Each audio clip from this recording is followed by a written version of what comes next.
हम लोग आज रिएक्ट जेएस सीखने वाले हैं। ठीक है। तो देखिए, रिएक्ट जेएस जो है वो जावास्क्रिप्ट का एक फ्रंट एंड लाइब्रेरी है। क्या है? फ्रंट एंड लाइब्रेरी है, ये ध्यान रखना है कि रिएक्ट जेएस एक जावास्क्रिप्ट का लाइब्रेरी है जिसका यूज हम सिंगल पेज एप्लीकेशन बिल्ड करने के लिए करते हैं। ठीक है, सिंगल पेज एप्लीकेशन बिल्ड करने के लिए करते हैं। सिंगल पेज का मतलब ये नहीं है कि एक पेज का वेबसाइट बनाने के लिए यूज करते हैं। सिंगल पेज का मतलब ये है कि एक ऐसा वेबसाइट जो हेडर है, फुटर है और साइड बार है, वो सेम रहे और जिसको जिसको क्लिक करें हमको वही चीज़ लोड होके आए। ये हम प्रैक्टिकली दिखा देंगे। ठीक है, अभी बस ये याद रखना है कि रिएक्ट जेएक्स एक जावास्क्रिप्ट का लाइब्रेरी है जिसका यूज हम करते हैं सिंगल पेज एप्लीकेशन बिल्ड करने के लिए। ठीक है, और इसको जो है फेसबुक ने बनाया है। ठीक है, तो और रिएक्ट जेएस सीखने का फ़ायदा ये भी है कि फ्यूचर में अगर आपको रिएक्ट नेटिव सीखना है तो रिएक्ट नेटिव सीख के आप क्रॉस प्लेटफॉर्म मोबाइल एप्लीकेशन बनाने में इसका यूज कर सकते हैं। ठीक है, क्रॉस प्लेटफॉर्म का मतलब है आप एंड्रॉयड के लिए भी ऐप बनाना चाहते हैं तो वो भी बना सकते हैं, आईओएस के लिए बनाना चाहते हैं वो भी बना सकते हैं। मतलब दोनों पे चलने वाला ऐप बना सकते हैं एक ही कोड में। एंड्रॉयड पे भी चलेगा, वेब पे भी चलेगा और आयुष पे भी चलेगा। ठीक है, इसका ये फायदा है। ठीक है, तो ये बात आपको ध्यान रखना है। तो देखिए, हम अगर रिएक्ट जेएस को पे काम करना चाहते हैं तो हम लोग एक टेक्स्ट एडिटर चाहिए। Text editor Sublime text editor का भी यूज कर सकते हैं या नोटपैड का भी यूज कर सकते हैं या फिर विजुअल स्टूडियो कोड का भी यूज कर सकते हैं। ठीक है, तो ये एक सॉफ्टवेयर चाहिए, एक टेक्स्ट एडिटर और दूसरा नोट जेएस नाम का एक सॉफ्टवेयर हमको चाहिए जो कि डाउनलोड करेंगे। ठीक है, ये दोनों इंटरनेट से डाउनलोड करेंगे। उसके बाद देखिए, आपको रिएक्ट जेएस सीखने के लिए HTML CSS जावास्क्रिप्ट कम से कम आना चाहिए। अगर बूटस्ट्रैप आता है तो ये आपके लिए थोड़ा एडवांटेज होगा। ठीक है, तो HTML CSS तो एकदम आना ही है। साथ साथ जावास्क्रिप्ट के अंदर फंक्शन कैसे प्रिपेयर करते हैं, फंक्शन कैसे बनाते हैं, क्लास क्या होता है, ऑब्जेक्ट क्या होता है, जेसन क्या होता है, ये सारी चीज़ें मालूम होनी चाहिए। तब आप रिएक्ट जेएस सीखते हैं तो आपके लिए फ़ायदेमंद हो सकता है। अब आगे चलते हैं। देखिए, यहाँ पे लिखा हुआ है कि वेबसाइट, जो बहुत सारे वेबसाइट जो है जो रिएक्ट जेएस को अभी यूज करते हैं वो है फेसबुक है, ड्रॉपबॉक्स है, इंस्टाग्राम है, नेटफ्लिक्स है, पेपल है।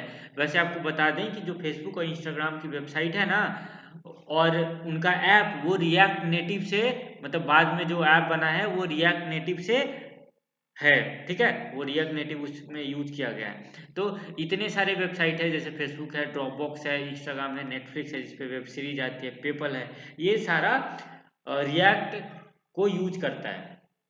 ठीक है, तो ये बात ध्यान रखना है और आपको आना चाहिए HTML CSS जावास्क्रिप्ट, ये प्रीरेक्विजिट है। ठीक है, और यहाँ पे वैसे एक बात आपको बता दें कि जो HTML है ना वो ना हो के JSX का यूज होता है। JSX HTML के सिंटेक्स जैसा ही होता है, उससे थोड़ा सा डिफरेंस होता है। तो अगर HTML आपको आता है, CSS जावास्क्रिप्ट आता है तो उसमें काम करने में आपको आसानी होती है। ठीक है, और ये कुछ स्टेप्स हैं जो अगर आप रिएक्ट जेएस को इंस्टॉल करना है तो ये हमको स्टेप फॉलो करने होते हैं। ठीक है, ये सबसे पहले हमको नोड जेएस को इंस्टॉल करना होता है डाउनलोड करके। ठीक है, उसके बाद ये जो कमांड है ये टाइप करना होता है और ये टाइप करना होता है और ये टाइप करना होता है। ठीक है, इतना आपको याद रखना है। अब देखिए, तो सबसे पहले आप समझ लीजिए जैसे कि क्या होता है रिएक्ट जेएस और नॉर्मल वेबसाइट में क्या अंतर है। जैसे कि हम अपनी वेबसाइट mentorself.com पे अभी आए हैं और यहाँ पे हम देखिए, यहाँ पे ये लोडर, जब वेबसाइट ओपन होता है तो यहाँ पे लोडिंग चलता है और होम पे जाते हैं तो भी यहाँ पे लोड हो रहा है, कोर्सेज पे जाते हैं तब भी यहाँ पे, कोर्सेज पे जा रहे हैं तब भी यहाँ पे लोड हो रहा है। तो ये जब यहाँ पे लोडिंग हो ना तो ध्यान देना कि वो सिंगल पेज एप्लीकेशन नहीं है। अबाउट पे जा रहे हैं फिर भी लोड हो रहा है। मतलब जब जब हम किसी पेज पे क्लिक करते हैं वो सर्वर को रिक्वेस्ट करता है वो पेज, तो ये सिंगल पेज एप्लीकेशन नहीं होता है। वहीं अगर यूट्यूब की बात करें, यूट्यूब की बात करें, यूट्यूब में हम चलते हैं और यहाँ पे देखिए हम यूट्यूब पे आए। ठीक है, यूट्यूब पे आए तो यूट्यूब पे देखिए, यूट्यूब पे जब एक बार हम यूट्यूब खोलते हैं ना तो ये लोड हो जाता है। लेकिन अगर हम लाइब्रेरी के अंदर जाएं, लाइब्रेरी के अंदर जाएं तो देखिए यहाँ पे लोड नहीं हो रहा है। शॉर्ट्स के अंदर जाते हैं तो यहाँ पे लोड नहीं हो रहा है। होम के अंदर जाते हैं, होम के अंदर जाते हैं ठीक है। तो इस तरह से यहाँ पे लोड नहीं होता है, ठीक है। और इसका हमेशा हेडर सेम है, फुटर सेम है, सिर्फ बीच का चेंज हो रहा है। तो ये एक सिंगल पेज एप्लीकेशन का वर्किंग है। या फिर अगर आप एग्जांपल रिएक्ट जेएस की खुद की वेबसाइट भी जो है, रिएक्ट जेएस की अगर वेबसाइट पे ही चले, react.js.org इसके वेबसाइट पे ही है, तो देखिए ये जब जब ओपन करेंगे ना तो एक बार में पूरा वेबसाइट लोड हो जाता है। और अगर ट्यूटोरियल पे क्लिक करते हैं तो देखिए ट्यूटोरियल का पेज ओपन हो जाता है, लेकिन ये लोड नहीं होता है। ब्लॉग पे क्लिक करते हैं तो देखिए ये लोड नहीं हो रहा है, यानी कि फास्ट होता है, ठीक है। यहाँ पे ये फायदा है, मतलब पेज बार बार रिक्वेस्ट नहीं होता है। तो इस तरह के हमारे पास एडवांटेजेस हैं जो कि सिंगल पेज एप्लीकेशन के हैं, ठीक है। अब हम सबसे पहले तो आपको VS कोड चाहिए। तो VS कोड इस तरह सर्च कर लीजिए और यहाँ से विजुअल स्टूडियो कोड जो है यहाँ से डाउनलोड पे क्लिक करेंगे तो ये डाउनलोड होना स्टार्ट हो जाएगा। तो मेरे पास डाउनलोडेड है ऑलरेडी, डाउनलोड करके इसको इंस्टॉल करना है। जैसे सॉफ्टवेयर इंस्टॉल होता है वैसा ही है, ठीक है। तो इसको हम इंस्टॉल नहीं कर रहे हैं। उसके बाद Node.js एक है, ठीक है, जो Node.js.org की वेबसाइट पे जाना है और Node.js आपको डाउनलोड करना है। अभी Node.js का 18.13 वर्जन है, तो इस पर क्लिक करेंगे तो ये डाउनलोड होना स्टार्ट हो जाएगा, ठीक है। ये बहुत ही छोटा है, ठीक है, ये बहुत ही 25 MB का है। तो ये है मेरे पास ऑलरेडी डाउनलोडेड है, ठीक है। तो इसको हम क्या करते हैं, इसको हम इंस्टॉल कर लेते हैं, ठीक है। तो देखिए वही वाला वर्जन है, ठीक है। तो ये इसको हम नेक्स्ट नेक्स्ट, ये तो ये नहीं है, ये MongoDB है, ठीक है। इसको कैंसिल कर देते हैं और थोड़ा वो वाला खोज लेते हैं किधर है। देखिए यहाँ पे है नोड, यही वाला है, ठीक है। नोड ये, ठीक है, दोनों एक ही है। तो इसको हम मतलब नोड जेएस को सबसे पहले आपको डाउनलोड करना है, तो ये इंस्टॉल कर लेते हैं। तो नेक्स्ट नेक्स्ट करना है, ये इंस्टॉल हो जाता है। कुछ ज़्यादा इसमें हार्ड काम नहीं है, ठीक है। ये तुरंत इंस्टॉल हो जाएगा, देखिएगा, ठीक है, तुरंत इंस्टॉल हो जाता है। देखिए ये तुरंत इंस्टॉल हो जाएगा, ज़्यादा हार्ड नहीं है, ठीक है, इंस्टॉल हो गया। अब देखिए इसको चेक करना है तो कमांड प्रॉम्प्ट पे जाइए और यहाँ पे लिखिए कमांड प्रॉम्प्ट पे देखिए हमको चेक करना है कि ये हमारा इंस्टॉल हुआ है कि नहीं। तो नोड डैश डैश VERSION लिखेंगे ना तो ये बता देगा कि ये इंस्टॉल हुआ है कि नहीं। तो देखिए ये नोड जेस हमको सक्सेसफुली इंस्टॉल हो गया है। यहाँ पे नोड अगर लिखते हैं, नोड लिखते हैं और यहाँ पे 2+2 करते हैं तो ये कैलकुलेशन करके देगा। console.log लिखते हैं तो ये सारा काम यहाँ भी आप कर सकते हैं, ठीक है। तो जब ये होने लगे तो आपको समझ आना है कि हमारा Node.js इंस्टॉल हो गया। देखिए हेलो आ गया। और इसको एग्जिट करना तो कंट्रोल C 2 बार प्रेस कीजिए तो ये एग्जिस्ट हो जाएगा, ठीक है। इसी तरह इसको क्लियर CLER क्लियर लिख के क्लियर भी कर सकते हैं, ठीक है। तो इस तरह से हम Node.js को डाउनलोड एंड इंस्टॉल करते हैं। अब हम चलते हैं, काम करते हैं। अब हम रिएक्ट जेएस पे काम करना शुरू करते हैं। तो देखिए रिएक्ट जेएस का काम करने से पहले हम डाउनलोड एंड इंस्टॉल कर लिए। अब दूसरा काम करना है, हमको कमांड ओपन करना है, ठीक है। देखिए ये कमांड हमको टाइप करना है npm i, देखिए cmd, और ये कमांड हमको टाइप करना है, ठीक है, नोड जेएस को इंस्टॉल करने के लिए। देखिए यहाँ पे npm लिखना है, i लिखना है और डैश g लिखना है और create रिएक्ट और डैश ऐप, ठीक है। तो ये जैसे ही टाइप करेंगे तो ये आपका ऐप को क्रिएट करना शुरू कर देता है। ये थोड़ा सा टाइम लेता है, ज़्यादा टाइम नहीं लेता है, ये थोड़ा सा टाइम लेता है। देखिए तो ये हमारा हो गया। अब हम क्या करते हैं कि CD डेस्कटॉप यहाँ पे लिखते हैं, डेस्कटॉप पे जा रहे हैं, ठीक है। देखिए डेस्कटॉप पे जा रहे हैं और हम क्या करते हैं कि डेस्कटॉप पे जाके एक रिएक्ट ऐप क्रिएट करेंगे, ठीक है। रिएक्ट ऐप क्रिएट करेंगे एक। रिएक्ट ऐप कैसे क्रिएट करते हैं, देखिए यहाँ पे आपको लिखना है ये वाला कमांड क्रिएट और उसके बाद डैश रिएक्ट ऐप, ठीक है। उसके बाद ऐप का अपना नाम लिख सकते हैं। तो यहाँ पे हम लिख देते हैं आवर ऐप, ठीक है। ये आपके ऐप का नाम लिखना है, यहाँ पे कुछ भी लिख सकते हैं, ठीक है। यहाँ पे आप रिएक्ट ऐप लिख लीजिए या फिर कुछ भी लिख लीजिए और इसको एंटर कर देना। देखिए ये वाला कमांड आपको लिखना है, क्रिएट रिएक्ट ऐप, जिससे एक आपका डेस्कटॉप पे एक फोल्डर क्रिएट हो जाएगा, किस नाम का, आवर ऐप नाम का, और ये इस कमांड की मदद से होता है, क्रिएट रिएक्ट ऐप से। तो ऐसे इस पे टैप करना है तो ये हम हमारा क्रिएट करना शुरू कर देगा। आवर ऐप नाम का एक फोल्डर क्रिएट होगा हमको डेस्कटॉप पे, ठीक है।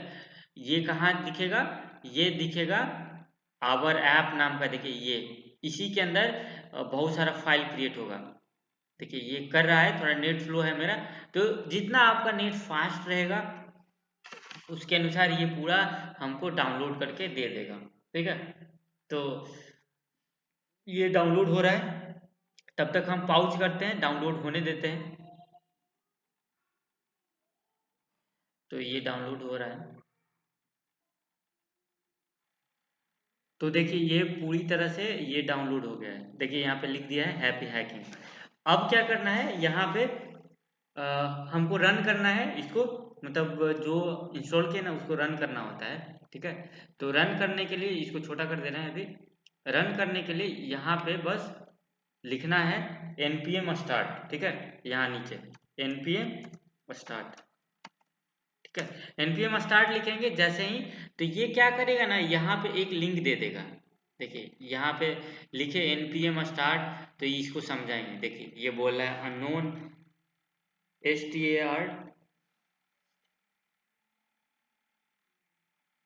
npm start, ठीक है। उसके बाद एंटर करेंगे तो ये हमको एक लिंक देता है, ये स्पेलिंग मिस्टेक किए थे और ये अभी भी नहीं हो रहा है। देखिए इसका उपाय बताते हैं, ये अभी क्यों नहीं हो रहा है, ठीक है। इसका उपाय हम बताते हैं। देखिए अभी पहले आप इस फाइल को देखिए, इस फाइल को देखिए, ये जो फाइल है हमारा, ये फाइल है, ठीक है। इस फाइल जो अभी हम डाउनलोड किए थे ना, उसी से ये फाइल है।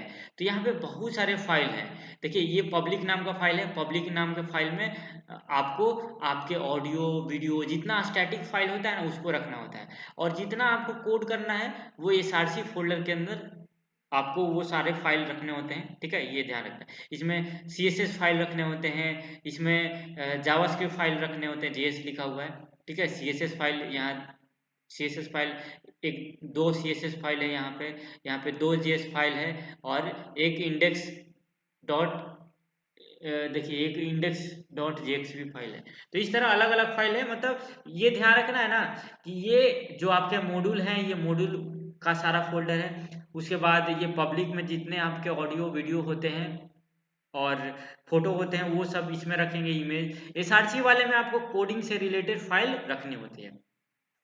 उसके बाद और भी सारा है, पैकेज डॉट जेसन है, पैकेज डॉट जेसन, मतलब इसमें क्या होता है ना, इसमें कुछ खास चीज़ होती नहीं है, ये हम आपको खोल के दिखा दे रहे हैं। इसमें आपको कुछ छेड़छाड़ नहीं करना होता है। देखिए हम इसको नोटपैड से ऑन करके दिखा दे रहे हैं। देखिए नोटपैड में ऑन करते हैं तो इसको, इसमें इस तरह की चीज़ें देखते हैं। यहाँ पे जो जो लाइब्रेरी आपका इंस्टॉल हुआ है ना उसका थोड़ा सा शॉर्ट डिस्क्रिप्शन दिया होता है कि उसका कौन सा वर्जन है, क्या है, ये सारी चीज़ें यहाँ पे बस दिया होता है। अब हम क्या करते हैं कि इस चीज़ को जब भी हम लोग कोड करते हैं ना, वो VS कोड से करना ज़्यादा सही समझते हैं। तो सबसे पहले आपको VS कोड डाउनलोड करके इंस्टॉल करना है। उसके बाद VS कोड जो है आपको ओपन कर लेना है, इस तरह VS कोड ओपन कर लेना है। जैसे ही VS कोड ओपन करेंगे आपको इस तरह का दिखेगा, इस तरह का। यहाँ से आपको फाइल और ओपन फाइल करेंगे, ओपन फाइल नहीं ओपन फोल्डर करेंगे, ठीक है। ओपन फोल्डर करेंगे और जो ये ऐप डेस्कटॉप पे आप क्रिएट किए हैं ना, कौन सा ऐप क्रिएट किए हैं, क्रिएट किया आवर ऐप नाम से, इसको सिलेक्ट कर लेना है और इसको ओपन फोल्डर कर देना है। तो जो सारा फाइल है ना वो सब यहाँ पे आपको दिखने लगेगा। देखिए इस तरह आपको ये सारा फाइल दिखने लगा। ये पैकेज और जेसन फाइल है, ये भी जेसन फाइल है, ठीक है। ये SRC फाइल है जिसमें हमारा सारा कोड लिखा हुआ रहता है, ठीक है। तो अब देखिए अब क्या करना है, हमको इस वाले प्रोजेक्ट को रन करना है, ठीक है। तो न्यू टर्मिनल पे जाना होता है और न्यू टर्मिनल लिख के, ठीक है, इस पे आना होता है। देखिए ये अभी हम डेस्कटॉप के हैं, आवर ऐप वाले फोल्डर में है। अगर नहीं होंगे तो हमको इस फोल्डर के अंदर CD डेस्कटॉप करके जाना होता है, लेकिन हम अभी इसी फोल्डर के अंदर है। तो हम यहाँ पे लिखेंगे सीधे सीधी npm start, ठीक है।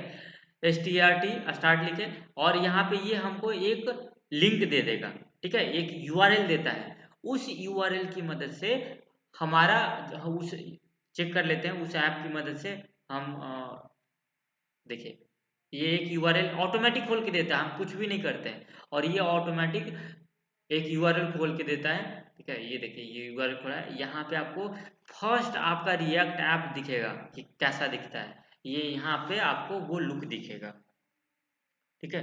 तो ये थोड़ा सा वेट कर लेते हैं, मेरा सिस्टम स्लो हो गया है। देखिए इस तरह का आपका फर्स्ट रिएक्ट ऐप देखने को मिलता है और ये सारी चीज़ें कहाँ से आ रही है, तो ये सारी चीज़ें यहाँ से आ रही है। देखिए app.js एक फाइल है, इसी के अंदर यहाँ पे लिखा हुआ है, वही सारी चीज़ें आ रहा है। इसको हम यहाँ से एडिट भी कर सकते हैं, जैसे कि लर्न रिएक्ट की जगह यहाँ पे हम हेलो रिएक्ट लिख सकते हैं, हेलो रिएक्ट लिख सकते हैं। ये सब चीज़ें हम दिखाएंगे। इसको सेव कर लेते हैं और जैसे ही हम यहाँ पे रिफ्रेश करेंगे तो यहाँ पे रिफ्रेश करेंगे तो वहाँ पे लर्न रिएक्ट लिखा था ना, यहाँ यहाँ तो यहाँ पे हेलो रिएक्ट आ गया, ठीक है। तो वही से आ रहा है। तो अगर इन सब चीज़ों को आप डिलीट कर देते हैं, देखिए ये सब चीज़ को हम डिलीट कर दे रहे हैं, अभी app.js फाइल को डिलीट कर दे रहे हैं और सेव कर दे रहे हैं। तो जैसे ही अब रन करेंगे तो इसमें कुछ नहीं था, तो अभी कुछ नहीं है तो ये एरर शो करेगा, ये एरर थ्रो करेगा अभी, समझे। देखिए ये इसमें कुछ नहीं है तो ये हमको कुछ नहीं दिखा है, नहीं तो एरर थ्रो करता है, ठीक है। यहाँ पे सेव किए हैं, यहाँ पे सेव कर दिए हैं, इसमें कुछ भी नहीं है तो हमको कुछ भी नहीं देखने को मिल रहा है, ठीक है। तो यहाँ से आप फंक्शन बना सकते हैं और इसमें काम करना स्टार्ट कर सकते हैं, ठीक है। तो वो कैसे होगा ये अभी हम दिखा देंगे, ठीक है। इसमें कैसे काम करते हैं ये हम अगले वीडियो में काम करना शुरू करेंगे, ठीक है। तो चलिए इस वीडियो के लिए इतना ही रखते हैं। Thank you.